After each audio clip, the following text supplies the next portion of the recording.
Well, good evening, everyone, and welcome to the Brian Crombie Radio Hour on Saga 960.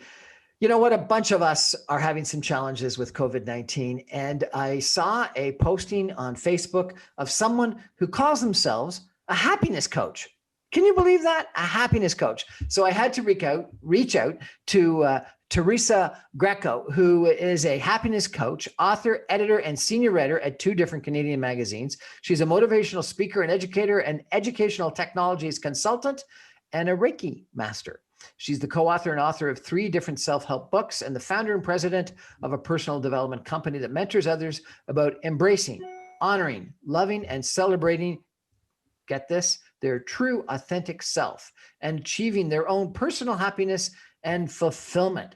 And after feeling like she had lost herself in the living of her life with commitment and self-love, Teresa was able to reclaim her life and arrive at true inner happiness. She feels strongly that what she has learned and how she was able to heal is how her life's mission to share and help others do the same.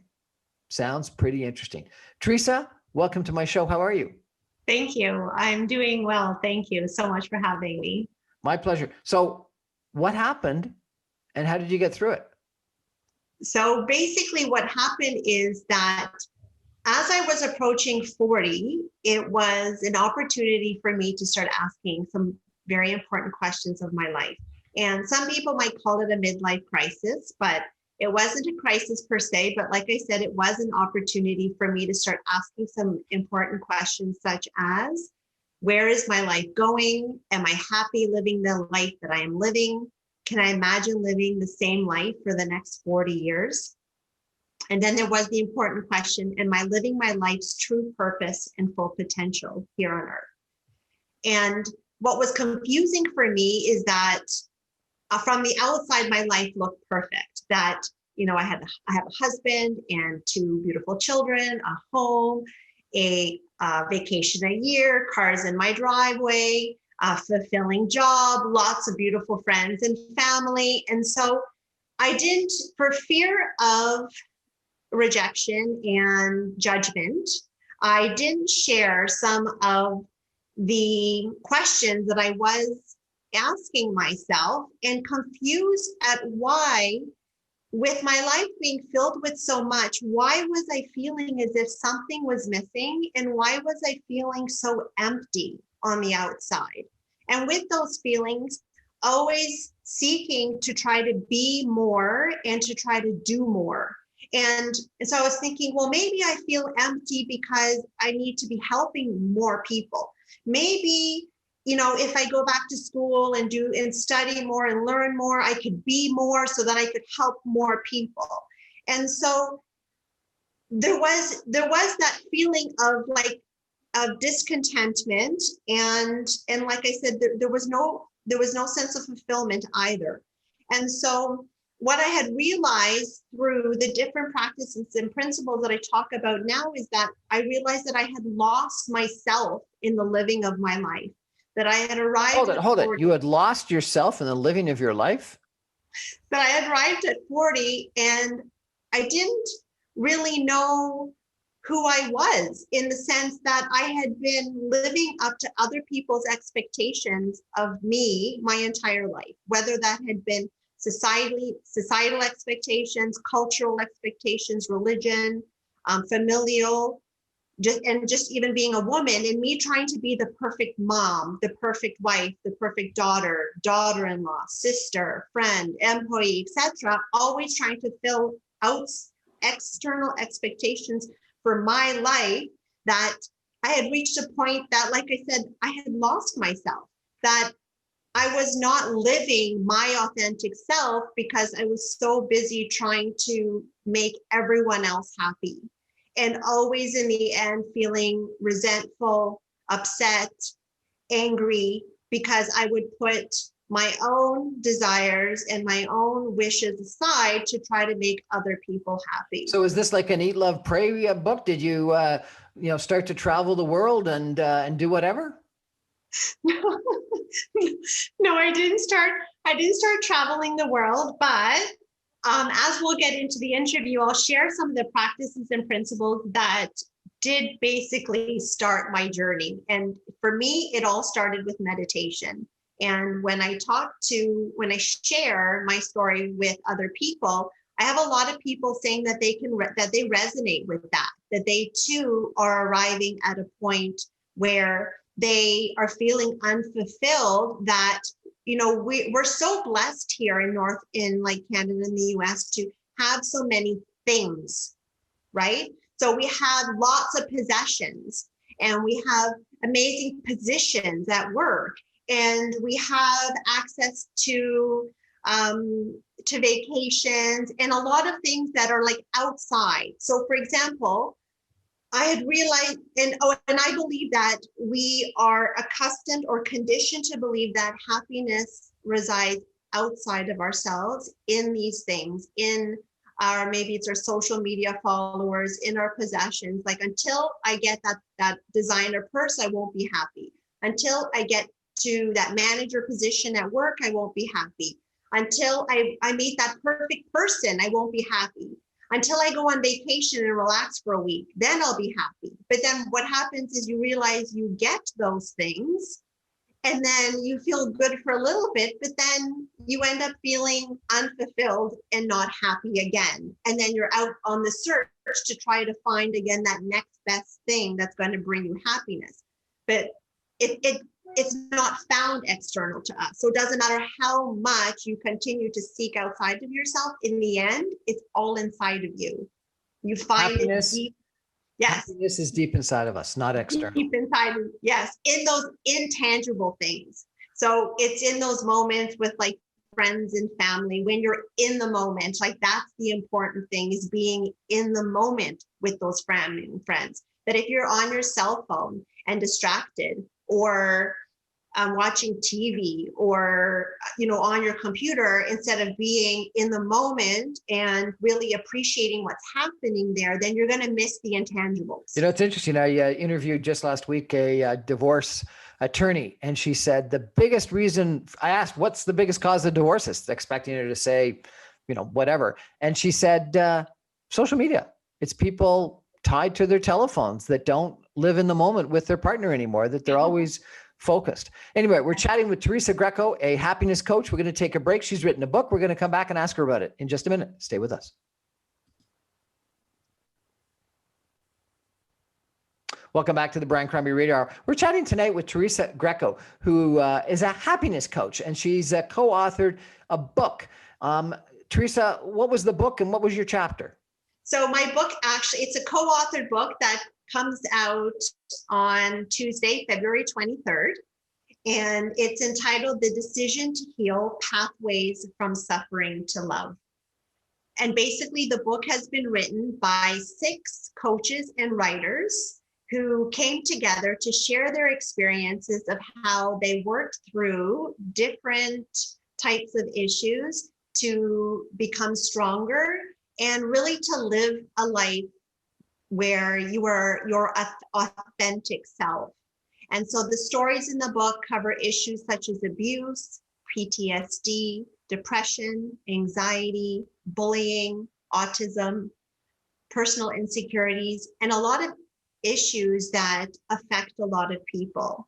And so we decided to be vulnerable and to share our personal struggles and hardships, to let people know that they're not alone in what they're suffering with, and that they can take that first step to reach out for help. And that you do feel alone. You feel like that nobody will understand what you're going through, that you don't want to hear the judgment that, oh, that's not that bad, listen to my story.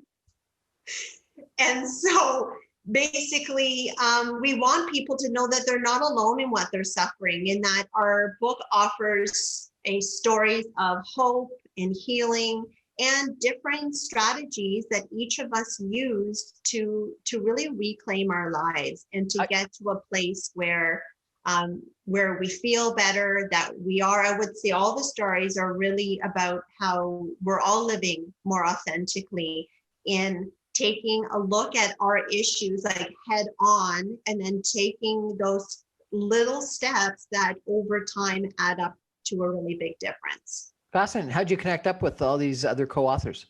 Good question. So 4 of them actually live in the US and 2 of us are here in Canada. And because we're all coaches, that's basically what connected us, that there's different organizations that we're involved with. And so we were able then to come together and decide that we were going to go ahead and work together. And I would say it was, it's been over a year where finally the book is ready to be released. And we really think that it's coming out in a time when a book like this is so needed, that because of the pandemic and it giving us a lot of extra time now to go inward and to really look at our lives and at ourselves and to try to make positive changes where we can come out of this better people in the end. And if each of us works on ourselves, when we come out of this, we'll be a better community, a better city, a better country, and then like a better world. And so the book, like I said, offers. The key is finding your authentic self, I guess, is what you're saying. Yes. How do you do that? So I'll share some of the strategies and principles that I implemented in my life to get me there. And basically, it all started with meditation. That it was a medium, actually, that suggested to me, well, that spirit was telling me to meditate. And I didn't know, like now I would say meditation is such a buzzword, but when this all started for me, like 8 years or so ago, I was like, I don't know what to do. And I don't even know how to get started. And so luckily for me, there was a meditation center close to my home and they were able to get me started. And they'll tell you that for the first year, I cried almost every time I went, and that what I discovered deep inside myself was, number one, my true inner spirit. So I'm not just this outside, body and shell that makes its way through the world, that there's another part of me, the spirit part of me, or I like to call like my inner magic. And so meditation allows you to connect to that inner magic that really has the ability to transform your life. And what I realized immediately when I tapped into that inner magic was that I wasn't loving myself. There is so much love, like deep inside of yourself, that you don't feel every day because of like all the trauma, of the conditioning, of the stereotypes, of so many things where we are not treating ourselves the way we need to. And so I woke up then to the negative self-talk that I had floating around in my head for like my entire life. Terrible things that were said to me growing up. And then, so the things that, I was bullied about growing up, that either they were harsh words from my classmates or family or colleagues, etc. Like what? Can you give me an example? Yeah, things like, you're not skinny enough, you're not pretty enough, you're not smart enough, you're not athletic enough. Oh, you can't do this. Oh, you're not smart enough to do that. Society is so negative and so quick to judge people in a negative way. And then these things just float out. And I think now with social media and the internet that it's even hard to disconnect from a lot of that negativity. And so that external negativity then becomes the internal negativity. And you have the limiting beliefs that prohibit you from maybe living your life's true potential too, where you think, well, no, I won't be able to do that because, it's true, I'm not that smart. Or no, people aren't going to like me because I'm not that skinny or I'm not that pretty. And so, like I said, I was awoken to all of the ways that I was mistreating myself in my own head. So that was one of the things that I needed to change, and positive affirmations was one of the ways that I did that I changed the language, that instead of it being negative things that I said to myself, I changed them to things that actually served me. So I am pretty, I am smart. I am kind. I am a good mother. I am a good person. I am healthy. I am abundant. And so basically what happens is and it's super interesting the way the mind works. And so the brain has 60 to 70,000 thoughts a day. That's a lot The of brain thoughts has 60 to 70,000 thoughts a day. a day. But this is the Saying a lot of them are negative? yes. Well, they can be negative, but the kicker is 95% of those thoughts are the same as the ones from the day before. And the ones from the day before that, and before that, and before that, where you have years and years of thoughts that continue to recycle themselves in your head day after day. And because we're habitual beings, which means we live 95%, if not more, out of the subconscious mind, which means we don't think about every single thing that we do during the day. Just like our body functions more so on the autonomic system, where we don't say, okay, take a breath, breathe in, heartbeat, pump itself, lift my arm, lift my leg. Like your body just functions on its own. And we are habitual beings as well. And because of that, because we live so much of our day out of the subconscious mind, where we're not consciously thinking about what's happening in front of us, until it's almost like waking up or becoming cognitive of what's happening in the brain. And so when you realize that the brain does that, recycles the thoughts it's really from the past, because it's from the day before and the day before that and the week before that and the year before that. And that people live, even though they're in the present moment, they live in the past because they're thinking about those rejections, the things that didn't work out, the past trauma, the mistakes, the regrets, all of those things that So continue. how do you change that? How do you change that negative thought, that recycling negative thoughts? How do you change it? And so number one is becoming cognitive of the fact that they're there and saying, you know what, these thoughts aren't serving me. And I'm going to instead say stop.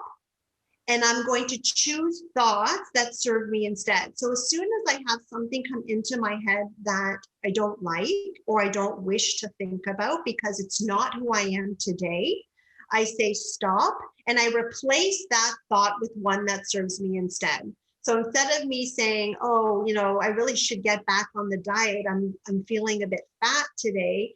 I know I am healthy and whole and perfect just as I am. I don't need to change anything about me because, like I said, I'm whole and perfect just as I am. And so I will either replace the thought with something that does serve me, or I'll change the thought completely. I'll just be like, okay, I'm going to go ahead and focus on this now because this isn't serving me. And what happens is that it actually creates new neural pathways in the brain. And so that the old thoughts eventually fall away, because it's almost like a muscle in that you're not using those muscles. And so they get weak and they disappear. And then the new language and the new neural pathways that you're building become wider and they become stronger. And soon those old thoughts are replaced with the new ones. Okay, but what if you really are overweight and do need to go on a diet and lose some weight?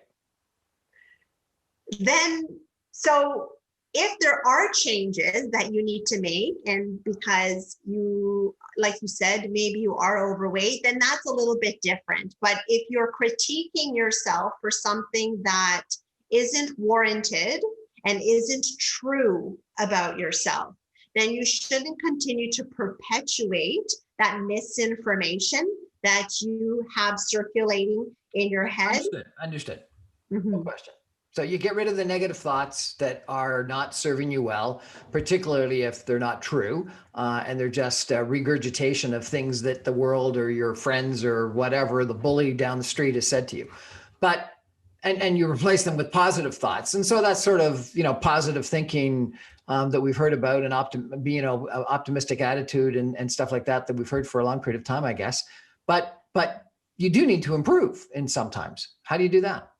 So that's a great comment, in that, as I was saying before, the pandemic has really provided us an opportunity to look at the skeletons and demons that we shove into the closet, or we, put underneath the carpet, because we distract ourselves from the things that we really should be addressing.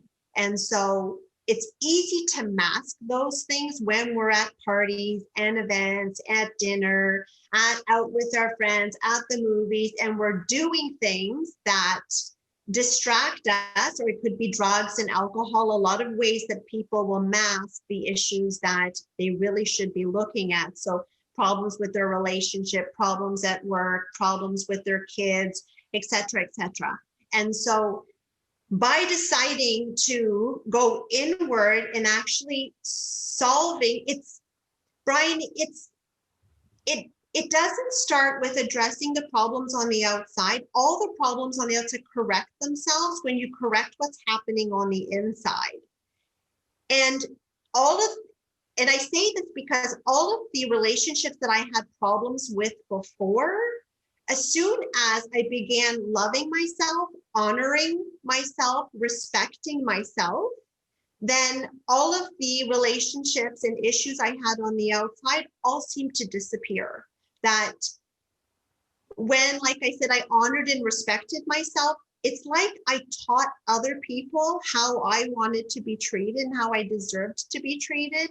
And then I wasn't mistreated by others because of that. Really? And sounds like it was quite the metamorphosis that you went through. It was, and that's why I feel so compelled now to tell people that when we go inside and actually work on ourselves, that the issues that are happening outside of us, they just seem to solve themselves. It's on a spiritual level, it's like our external environment is really a mirror to us. It's like an external reflection of what's happening on the inside. So if we're not doing well on the inside, then the outside reflects that. And so one of my most favorite quotes is by Gandhi, where he says, "Be the change you wish to see in the world." Why I love that quote is that it says, be the change you wish to see. So until you change, you're not going to see those changes external to you. And so people come to me and say, "Oh, my husband isn't affectionate enough. He's not a good listener. He doesn't help. He doesn't do this. He doesn't do this." And all this finger pointing is that when I became the change, when I became more affectionate, when I became a better listener, when I became a better communicator, when I helped, when I did all of these things that I was looking for in others, it all appeared. And my relationship with my husband is better, with my family is better. And it's all because I embodied the things that I felt were lacking, the peace that was lacking in my relationships. It's because I didn't have the peace within me. And once I was able to find those things, then they automatically show up outside of ourselves. So instead of us finger pointing at others and saying, "Oh, they're not doing this, and why is this happening to me? Why me? Why me?" Right? Nobody wants to take accountability for themselves. And when you do that by correcting the things that are not okay within us, which takes a lot of forgiveness. There's so much forgiveness that's involved in this process, and that you forgive yourself for the things that maybe you've done in the past, and you're forgiving others as well. And in the forgiveness, you're able to let go of those past mistakes, of the trauma that you're carrying, of the resentment, the anger, the upset, the not meeting expectations, the failures, the on and on and on. Be the change that you want to be in the world.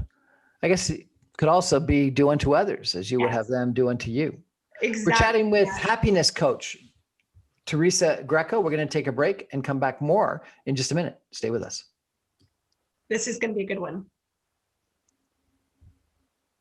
Welcome back to the Brian Crombie Radio Hour. We're chatting with happiness coach Teresa Greco. She's an author of 3 different books, and one of them that she's a co-authored of is launching this month. And the book is called, and your chapter is called what, Teresa?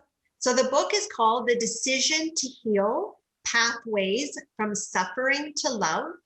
And my chapter inside the book is called Steps to Happiness. Steps to Happiness. And so tell us, what are the steps that you took to happiness? One of them. Okay, so another step. Sorry, go ahead. One of them, the first one, was meditation. Yes. And so another step that I took was having an attitude of gratitude. And so gratefulness is directly correlated with happiness. And what that means is that the more grateful you are, the more happy you feel. And so especially, again, during a time like this, where things are challenging and there's a lot of negativity out there, that it's especially now important for us to find those small blessings, those small miracles in our life that are going well, that it's so easy to point fingers again at all the things that aren't perfect on the outside. But we can choose to be happy even when our external environment may not be the way we want it to be. And so that can start with having an attitude of gratitude and being grateful for those small things. So for example, my gratitude starts the moment I wake up every morning. The moment I wake up and I open my eyes, I'm like, I have another day to live today. Like, yes, I made it through the night and I'm here to have another day. And then I think about, okay, I can't, like, it's literally like this. I then think, I can't wait to get into the kitchen and make that cup of coffee that I love so much. Oh, that first cup of coffee. I love it. And especially when you have like a brew, right? Or a blend that you really love. And you're like, oh, I can't wait to have that first cup. And that like brings me out of bed and gets me into the kitchen so that I can go ahead and like start my morning. And so then I'm thankful for the job that I have to go to, and that I have one that really allows me to make a difference in the lives of everyone that I work with that day. And I ask again, how can I serve today?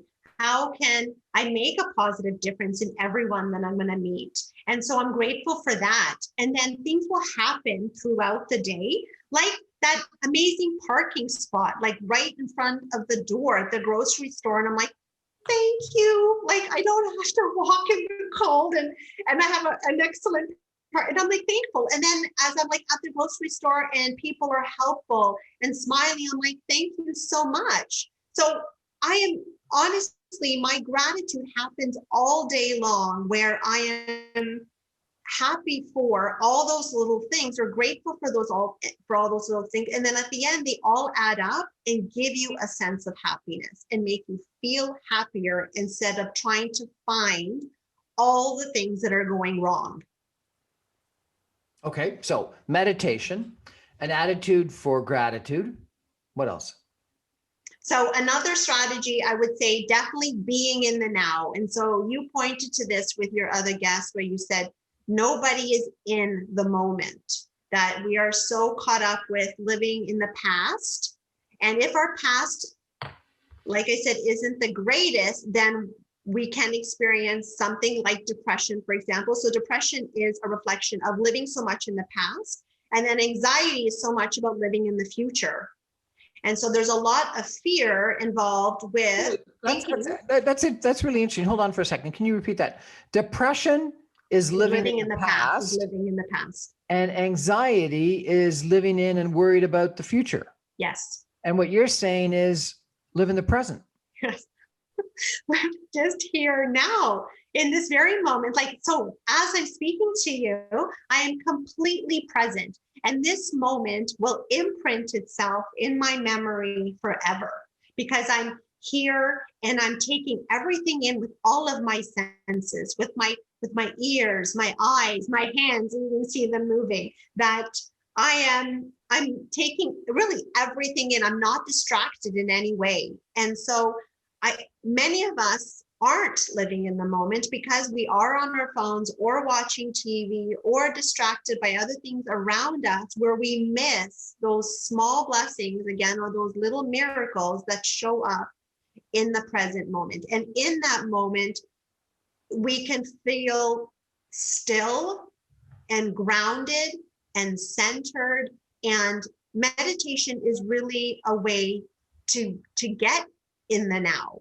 That as you are trying to still your mind, then number one, you open yourself to receiving inspiration from whether it's your own spirit, or whether it's divine inspiration, or energy, or infinite source, or whoever you want to call it, because it really doesn't matter what word you want to go ahead and put. It just, in essence, means that you're able to tap into something more than just our physical selves. And being in the moment allows us to appreciate, as I was saying before, those intangibles. So I misunderstood meditation. I thought meditation, I did this one meditation class where you counted to 7 backwards and frontwards for half an hour. It was the most boring thing I've ever done in my life. I thought it was to empty your mind and not think about things. What you're saying is you're actually thinking about things. No. I mean, so if you're in the moment, like with people, or at a dinner party or whatever, you're really bringing all of your attention to what's happening, like in that waking moment. No, I understand that. Okay. And so and the difference too between meditation and prayer was also something that I didn't know, in the sense that I had been praying for a long time. And prayer is us saying things from inside us out to spirit. So I'm thankful for this. Please help me with this. Forgive me for that. And you're doing a lot of the talking.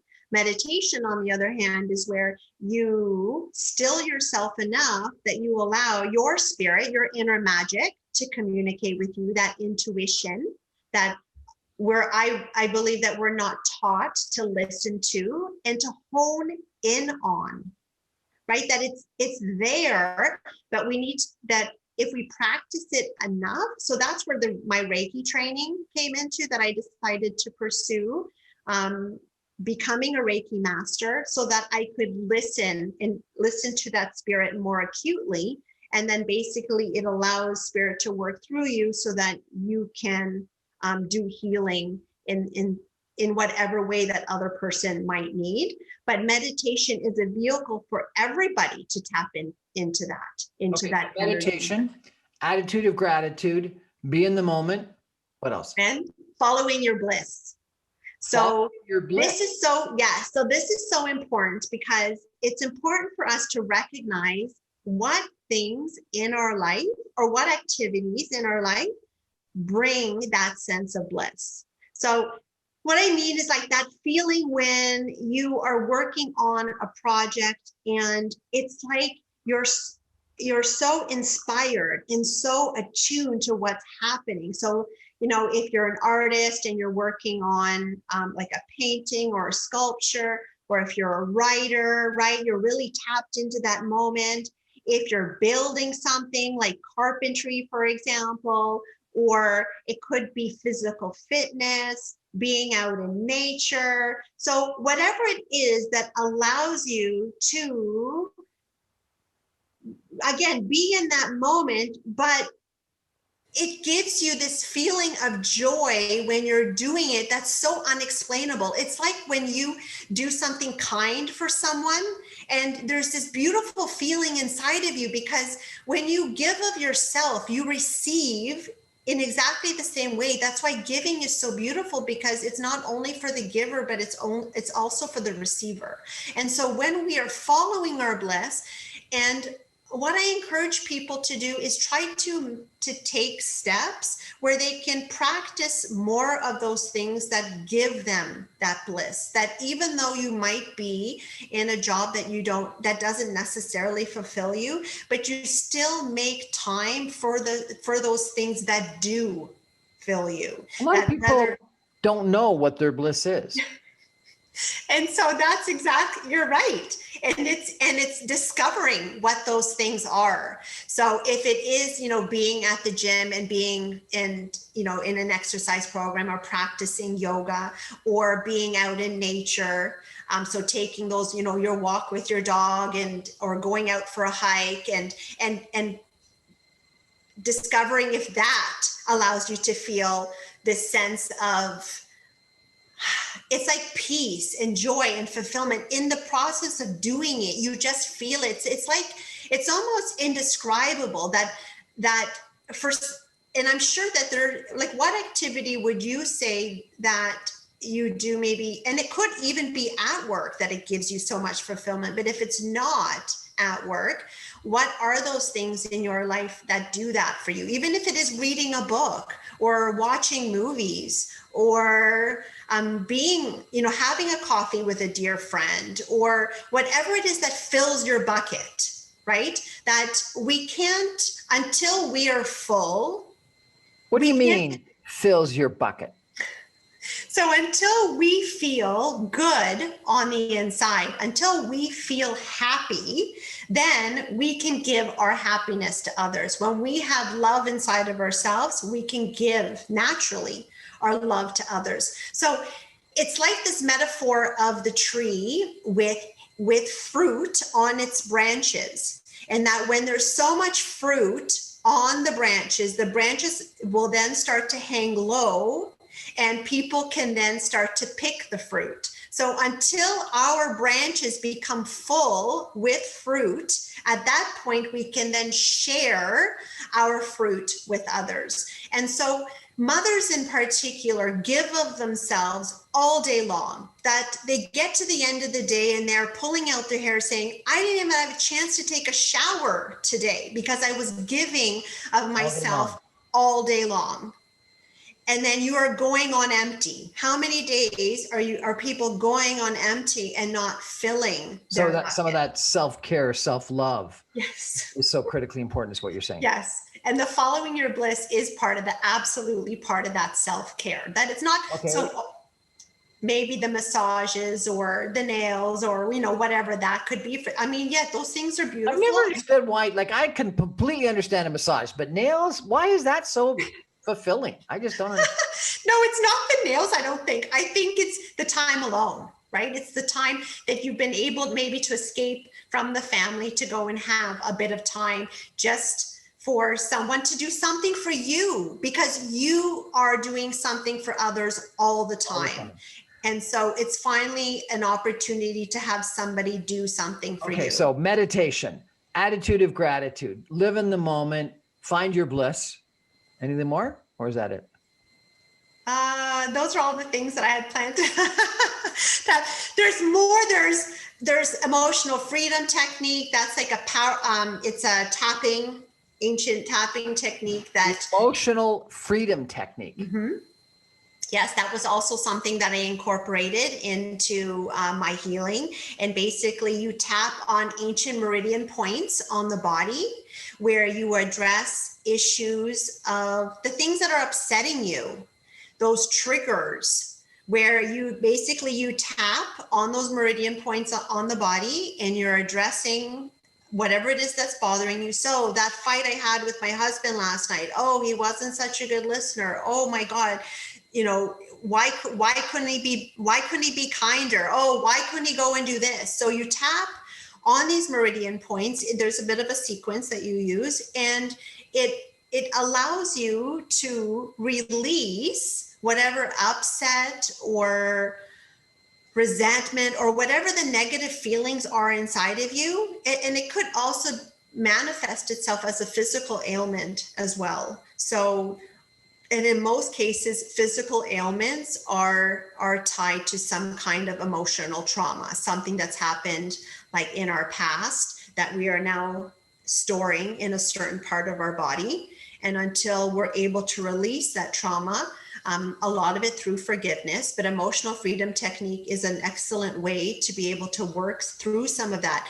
And the meridian points, it's almost like magical in the sense that how could tapping on these little areas on your body actually allow you to release what you're feeling? And you go through this sequence quite a few times till eventually you feel it release. And it's something that you need to, all of these things are things that you need to practice all the time. So that's important to recognize, is that we don't get ourselves to a good place and then, oh yeah, I'm there, I don't need to do anything else. No.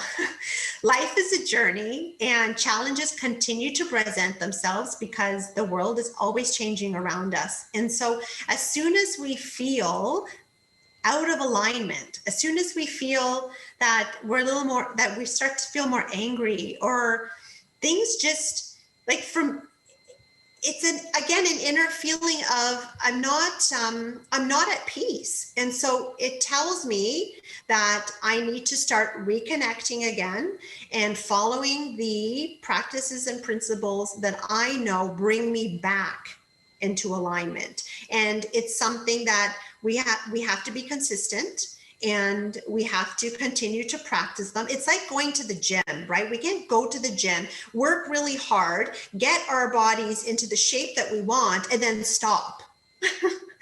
Because muscles right away start to break down and deteriorate. And then before you know it, we're like out of shape again. So it's fascinating. You've gone through such learning, and you said this was all sort of catalyzed by frustration of your life when you were 40, turning 40.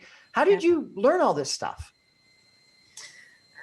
I feel like the universe opens itself and presents you with the next step in the learning process that I did. It's not like I knew all of these things at once. It's that, I practiced one thing and then somehow it led to me finding out about something else. And feeling like, again, trusting that intuition. And when it feels right, listening to what you're called towards, right? And so I felt like an inclination. Listening to what you're called towards. Yes. You were called to be a happiness coach. I would say that in me wanting to try to make a difference and to serve others, this was just another way that I could do this. And by deciding to be vulnerable and to open up about my challenges and hardships, that I have found community in that. Like I said, my story has resonated with a lot of people that they're in the same boat where they're living every day, acquiring things in their life that they think they need and that their family wants. And the more stuff you get doesn't necessarily mean that you're going to be happier because you have all of those things. And so I hope that in me sharing the learnings that I've been able to learn over the course of me studying all of these things and practicing all of these things, that I might inspire somebody to take that first step to say, and you know what, it's so beautiful in the sense that meditation has really become such a buzzword. And if you don't know how to get started with that, that's one of the things that I talk about in my chapter is how do you get started with meditation? Because I also didn't know. And I spoke to someone today who said that she just took time in her day, whether that was in the morning or at night, and started with 1 to 2 minutes of just trying to still her mind where she thought about nothing in that moment. And then she built on that. So it was a minute today, 2 minutes tomorrow, 3 minutes. Add it up over time. Yes. We're chatting with happiness coach Teresa Greco tonight about happiness and about her book. We're going to take a break and come back with a couple of quick concluding comments in just a minute. Stay with us. What a fascinating conversation I've had tonight with Teresa Greco. She's a happiness coach. She's an author of 3 different books. A new book that she's co-authored and written a chapter is coming out in the next few weeks. And, she's been really quite interesting and inspirational in regards to her methodology, her learnings of meditation. of gratitude, of being in the moment, of what was the last one? Being present. No, that was in the moment. What was the last one? What was the last one? Self-love. Following your bliss, self-love. I just love it. What do you hope your book's going to achieve? You want to change people's lives? That would be beautiful, in that my story might inspire hope in others to know that they can take those small steps that over time can amount to a bigger difference. And because when we try to conquer the really big thing, it feels unattainable, and maybe that we can't achieve it. But so many people seem to be having problems with those issues right now because of COVID-19. They're anxious, they're worried, they're depressed. All of those things. And so what I want people to know is that we can't control what's happening outside of ourselves. We can't control other people's actions, other people's reactions. We can't control any of it. And not just outside in the world, but even in our immediate environment, that we can't even control what our partner thinks and does. And so what we can do, though, as I mentioned earlier, number one, we can choose to be happy, even when our external environment may not be where we want it to be. And number two, we can still choose to do the things that ground us and center us and align ourselves so that we are feeling good, even though the outside, like I said, may not be exactly the way you want it to be. That all we can do is control ourselves. Teresa, if people want to buy your book or access your coaching services, how do they do that? So the book will be available on all major book online retailers. So Amazon, Indigo, Chapters, it's available there, as well as any of the retailers in the US. Then to access some of the motivational speaking or workshops, happiness coaching, spiritual coaching that I do, you can email me at Teresa Greco at hotmail.com. And that's Teresa with no H. Greco at hotmail.com. And then there's my social media handles as well. So on Instagram, it's Teresa Greco _steps to happiness. And then on Facebook, my happiness page is Steps to Happiness with Teresa Greco. Wonderful. Thank you so much. I'm looking forward to reading your book. It sounds fascinating. I think I need some of those steps to happiness. I think everyone needs some of those steps to happiness. And I would love to offer one of your listeners a copy of the book. So I don't know how you might be able to arrange that, but I would love to offer somebody a copy of the book if you would like. That's very kind of you. We're chatting tonight with happiness coach Teresa Greco about her new book that she's co-authored that's coming out this month. Got to check it out. And her happiness coaching and her steps to happiness that are kind of fascinating. That's our show for tonight. Thanks for joining us. I come to you every Monday through Friday at 6 o'clock on 960 AM or streamed online on saga960am.ca, or my podcasts and video casts are on my website, briancrombie.com. And my podcasts are also available on Apple Podcasts, Spotify, etc. Thanks for joining us tonight. Teresa, thank you very much for bringing me a little happiness today. Thank you so much for having me.